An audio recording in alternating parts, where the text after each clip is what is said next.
The moment she broke down, the red carpet sparkled under the lights, and camera flashes painted the night in silver bursts. Reporters called out names, fans screamed, and every movement was watched like a ceremony. This was Ana de Armas's moment. Her latest film had just premiered, and the world expected her to smile, pose, and speak with charm. She had done it hundreds of times before. But tonight felt different. As she stepped out of the black car in a soft, sea-blue dress, something in her eyes was already trembling. Her smile was delayed. Her walk was slower. It wasn't nerves, and it wasn't pride. It was something much deeper, something fragile, hidden beneath layers of expectations. Keanu Reeves stood quietly off to the side, dressed in a simple black suit. He wasn't the focus tonight, but he had come to support her, as he always did, not with grand words or gestures, but with presence. The kind that feels like a wall behind your back when the world tries to push you down. Ana smiled at the cameras and waved at the fans, but her hands shook slightly. The reporters didn't notice at first. Neither did the fans. But Keanu saw it. He always saw more than others. Inside the theater lobby, the noise grew louder. Interviews started. Flashes grew more intense. A young reporter shoved a microphone toward her face and asked, "Ana, some critics are saying this was your weakest role. How do you respond?" That was the moment it cracked. Ana's lips parted, trying to form a word. But nothing came. Her eyes welled up, and suddenly, without warning, she whispered, "I can't do this," and turned away. Her heels echoed on the marble floor as she tried to find an exit, her breathing uneven and desperate. Gasps rippled through the crowd.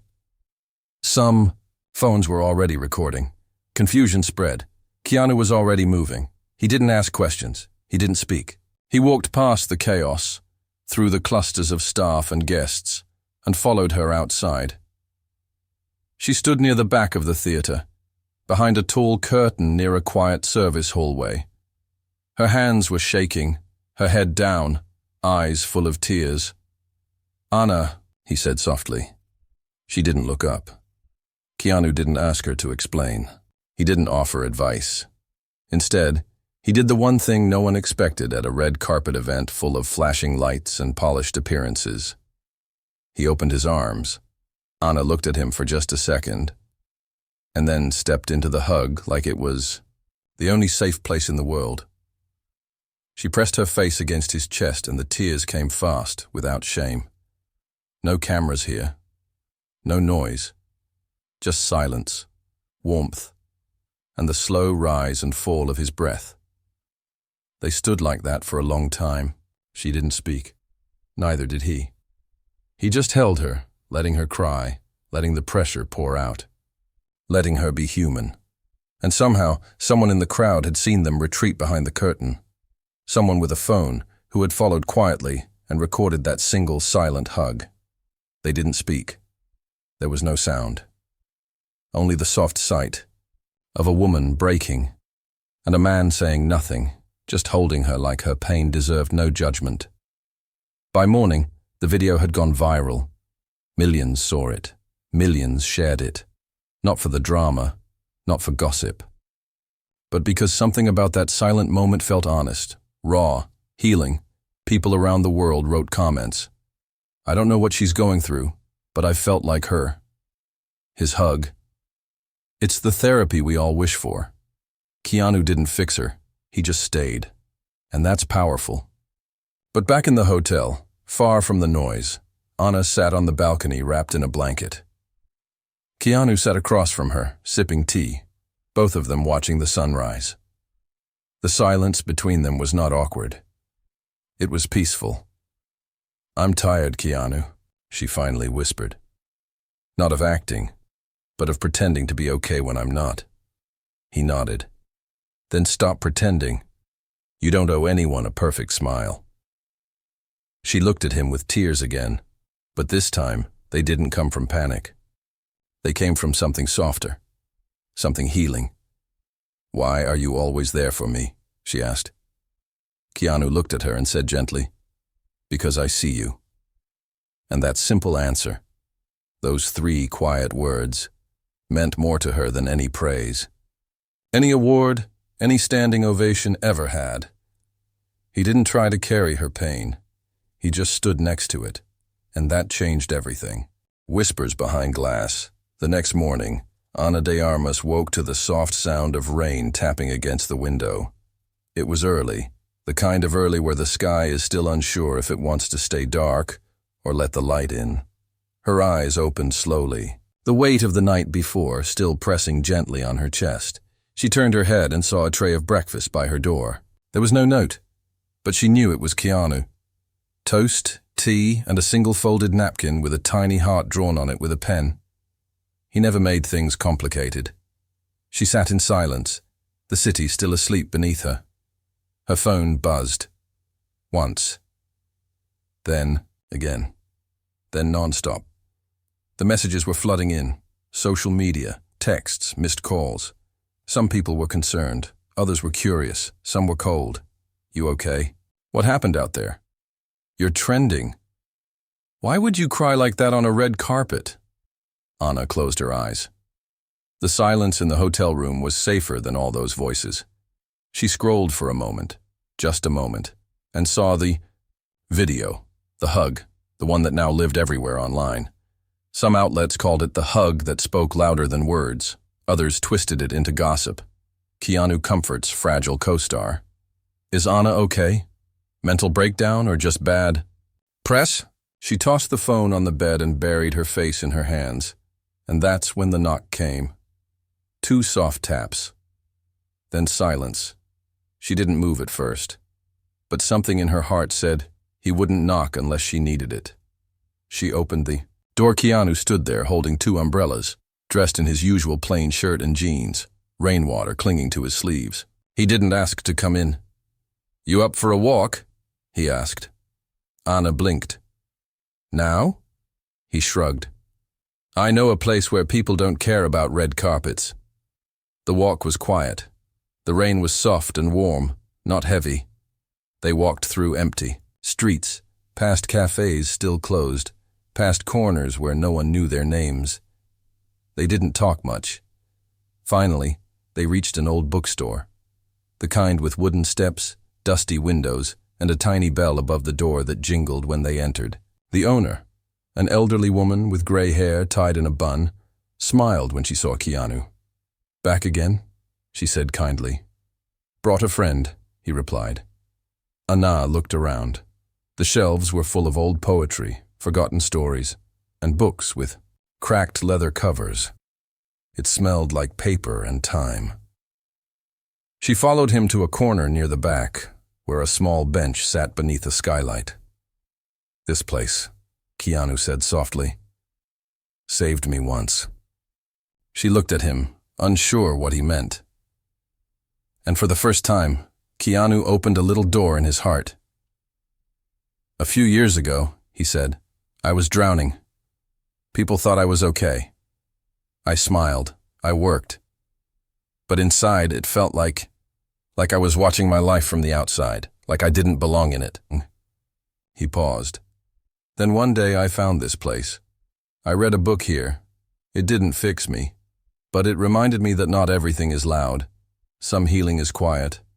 Ana felt her throat tighten. What book was it? She asked. He smiled. Didn't matter. It was the silence between the pages. They sat for a long while. Ana picked up a book. Poetry. She read one line, then closed it. I think I've been living for everyone else. Fans, directors, the press. Everyone but me. Keanu looked at her. Then maybe it's time to come back to yourself. Ana leaned back, letting the soft light fall on her face. The rain still tapped the glass above them, like a gentle drum, keeping time. After a while, she whispered, You never asked what was wrong last night. You didn't need me to, he said. You just needed someone to stay. She closed her eyes, and for the first time in weeks, her breathing slowed. The panic didn't come. The pressure didn't crush her. Instead, There was space. Quiet, sacred space. And it was enough. Outside, the rain began to stop. Inside, the silence continued its healing work. They left the bookstore an hour later. No paparazzi. No fans. Just two friends walking under fading rain, their footsteps slow and calm. That night, Anna didn't check the news. She didn't open the apps. She sat in bed, wrote in her journal, and lit a candle by the window. Keanu had given her something precious. Not advice, not solutions, but presence. And in a world that shouted, judged, and rushed, he chose to stay, to see, and to listen. The world speaks loud, but he stays quiet. 2 days passed.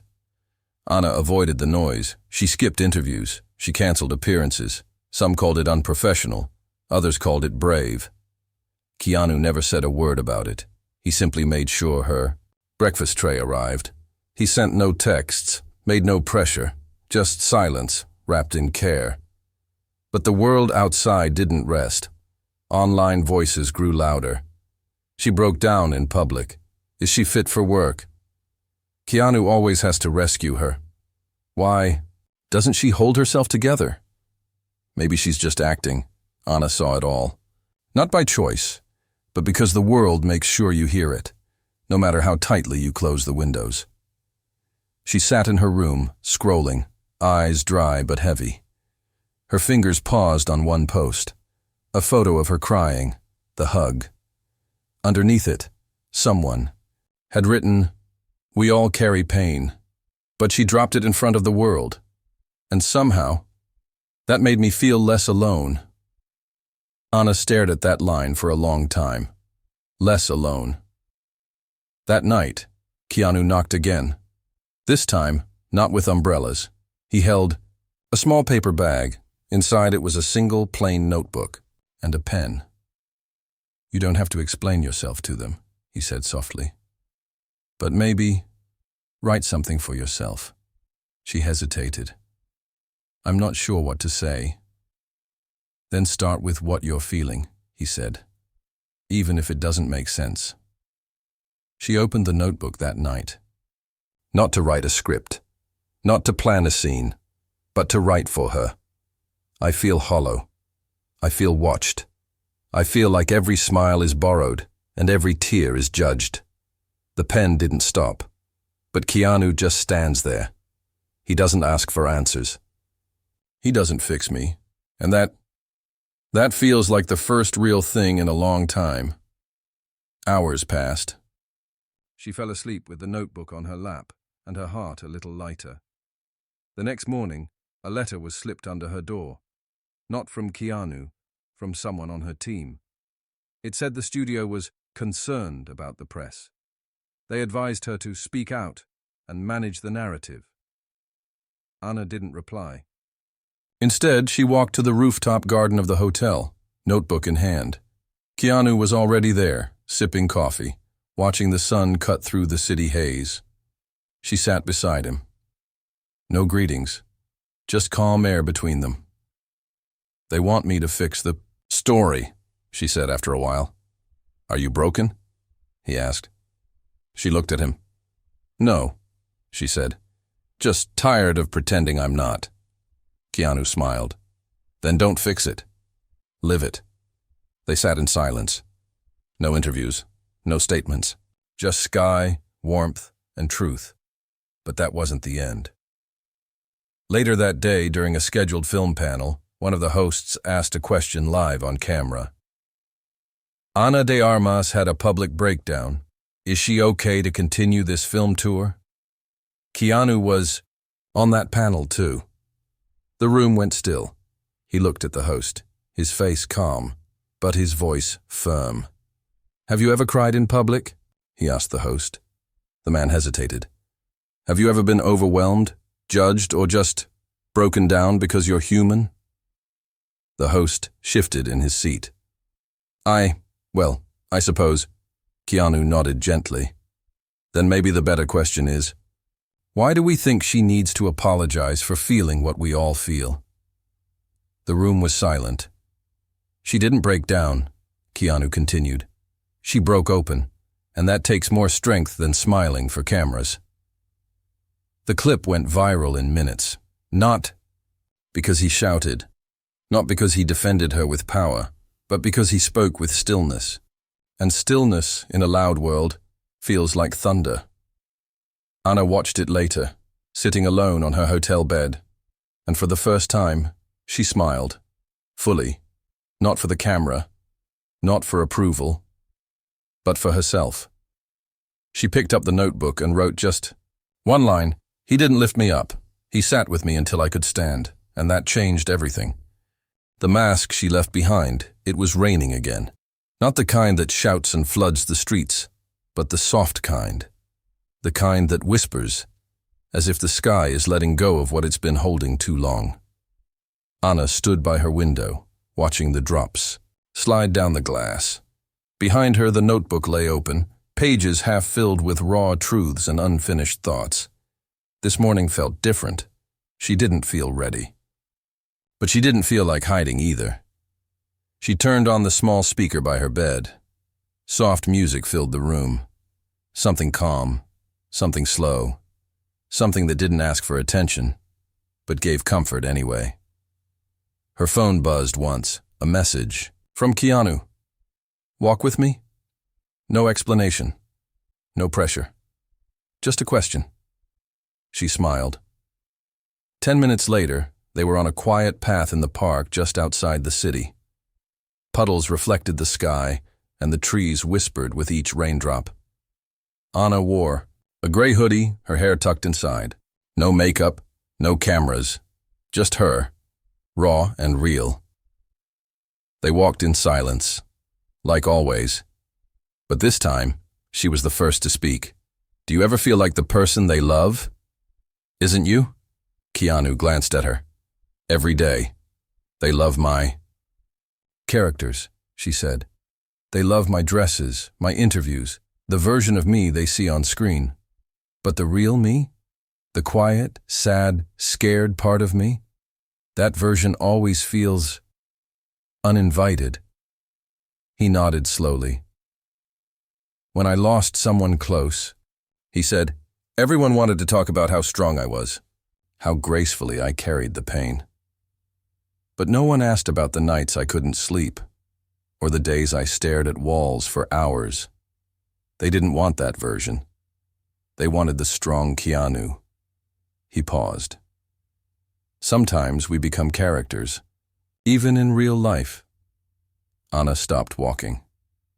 She looked at the sky. I don't want to be a character anymore. Then take the mask off, he said gently. Even if they don't understand. Even if it scares them. Her eyes welled up. Not with panic, but release.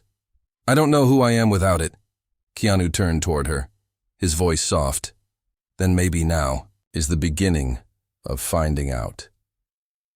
They sat on a wooden bench, old and damp, but quiet. Anna pulled the hoodie tighter and leaned back. The sound of the rain and the birds filled the space between them.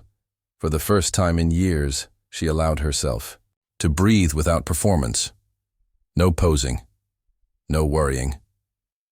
Just air filling her chest. Later that day, back in the hotel, Anna sat in front of a mirror. Not the glamorous one in her dressing room, but the small one by the bedside.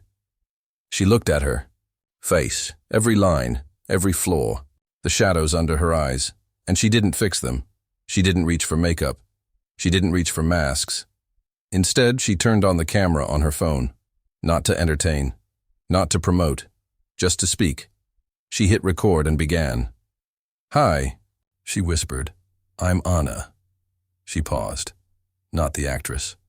Not the red carpet version. Just me. Her voice trembled. Last week, I cried in public. Not because I was weak. Not because something went wrong on set. But because I was tired of pretending everything was okay. She looked away from the lens, then back.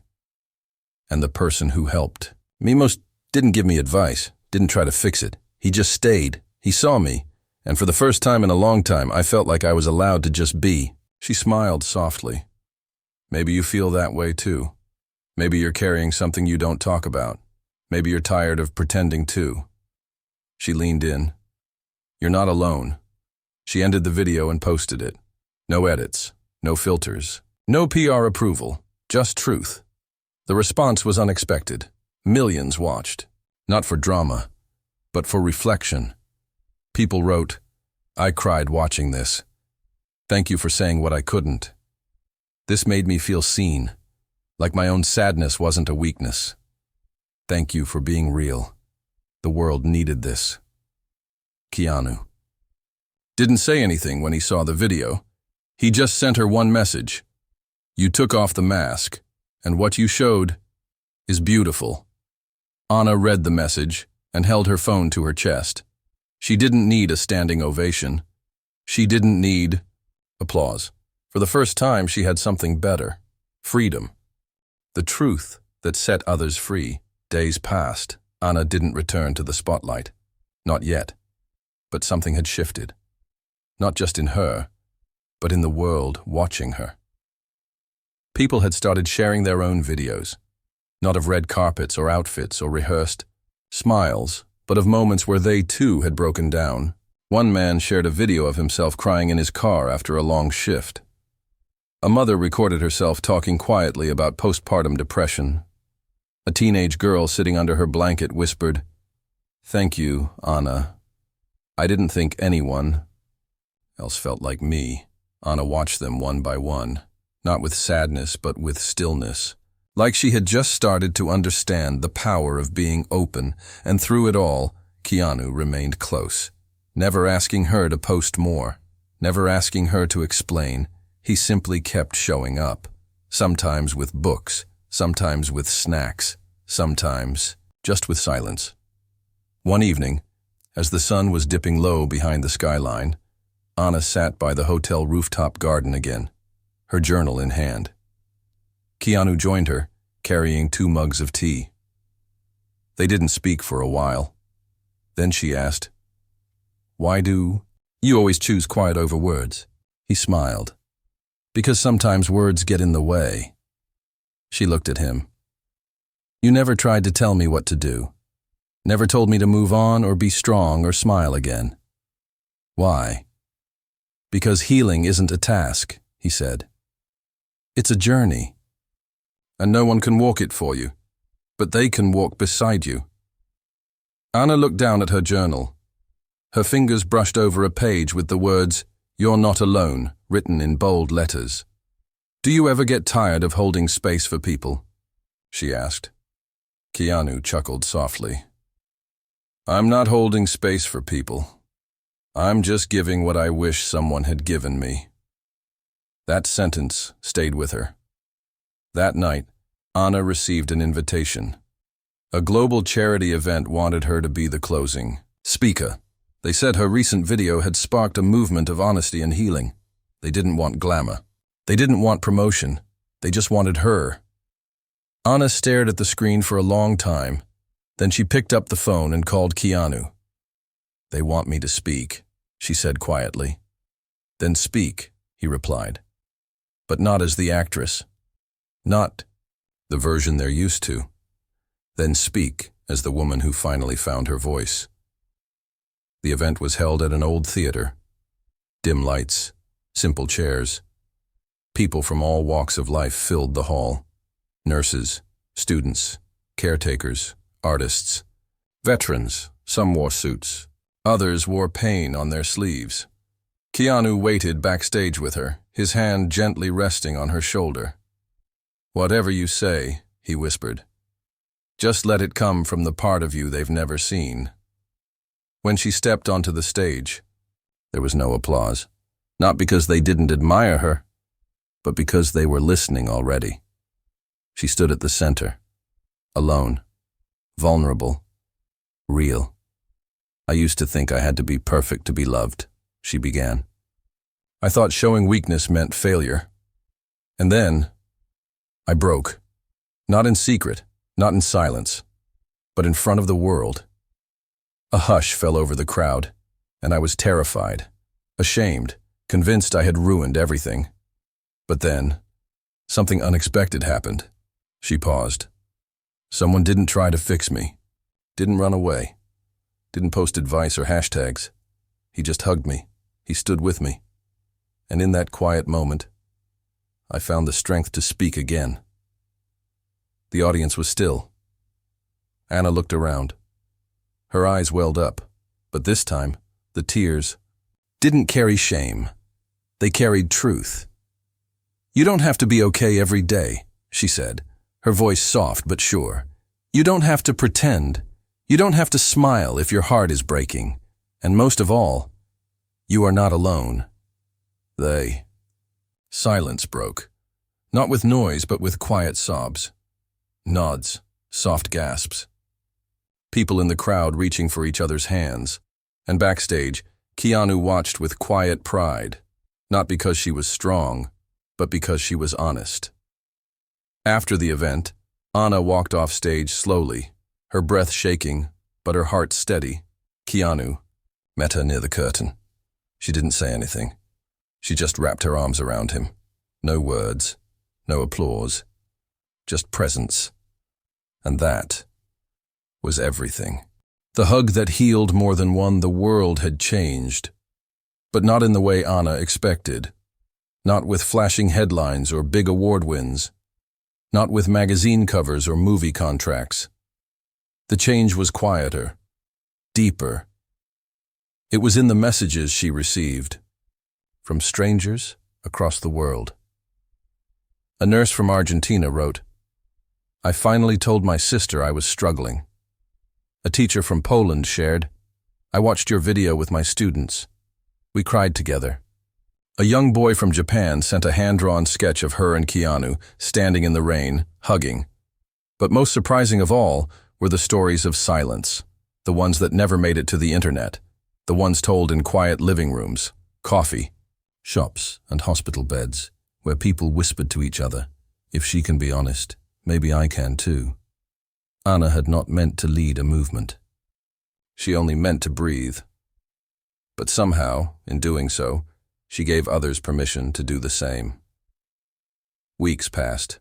The studio sent new offers. Press agents requested interviews. Her schedule filled again, but this time, Anna approached it differently. She asked for rest days. She said no when it felt too much. She chose roles that spoke to her soul, not her image. She wore what made her feel free, not what made others stare. And through it all, Keanu remained, quiet, constant, never in her spotlight but always in her corner. One evening, they met again in the old bookstore, the one with the wooden floors, and the bell that jingled gently as they entered. They sat in the same corner. Anna pulled out her notebook, now nearly full. "I've been thinking," she said, "about that night you hugged me, when everything fell apart." He smiled, nodding, slowly. "I want to do something," she continued, "something for others like me. A place they can come to when their hearts are tired." "Like this bookstore?" Keanu asked. She laughed gently. "Kind of, but bigger." Anna told him her idea. A quiet center, not a clinic, not a hospital. Just a space filled with warmth. Soft music, journals, books, blankets, people who listen, people who stay. No cameras, no pressure. A place where no one is asked to perform. Just a place to be. "I want to call it the Hug Project," she said. "Because sometimes that's all it takes." Keanu didn't say much, but his eyes softened and his hand gently tapped the table. "I'll help," he said simply. Months later, the first hug center opened in a quiet corner of Los Angeles. Not big, not flashy, just right. The walls were painted soft earth tones. The windows opened to sunlight. The shelves were filled with stories of healing. On the wall near the entrance hung a single photograph. Ana de Armas, wrapped in a silent hug with Keanu Reeves, behind that theater curtain. Beneath it, in small handwriting, were the words, "Sometimes, healing begins with someone who simply stays."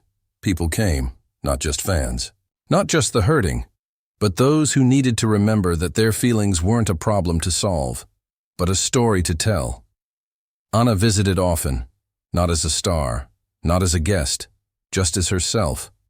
She sat with strangers. She poured tea. She handed out journals. And sometimes when someone couldn't speak, she offered a hug, just like the one that saved her.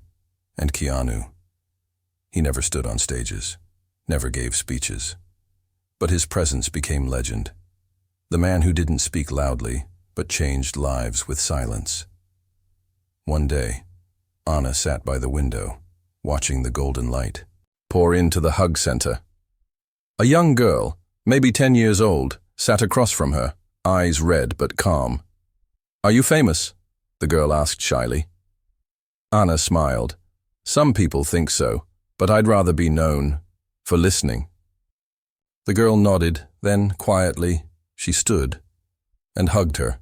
No words, no explanations, just warmth. Anna closed her eyes. This was it. Not the applause, not the lights, not the roles. This was what mattered. Later that evening, as the sky turned deep, Orange, Keanu, and Anna walked together down the sidewalk. "Do you ever miss the old life?" she asked. Keanu looked up at the fading light. "I miss some parts," he said. "But not the masks." She smiled. "Me too." They stopped at the bookstore again, out of habit. The bell jingled. The same old woman smiled at them from the counter. Still. "Reading," she teased. Keanu nodded. "Always." Anna picked up a book and opened to a random page. She read a line out loud. "Some pain doesn't need to be cured. It just needs to be held." She closed the book and looked at Keanu. "That's what you did for me." He looked at her, eyes kind. "And now, you're doing it for others." They didn't hug this time. They didn't need to. They had already shared the kind of silence that speaks louder than anything else. And somewhere, far away, someone watched their old video again. The hug behind the curtain. And for a moment, they felt seen, they felt understood, they felt less alone. And maybe that was the quiet revolution the world never saw coming, not through noise, but through a hug.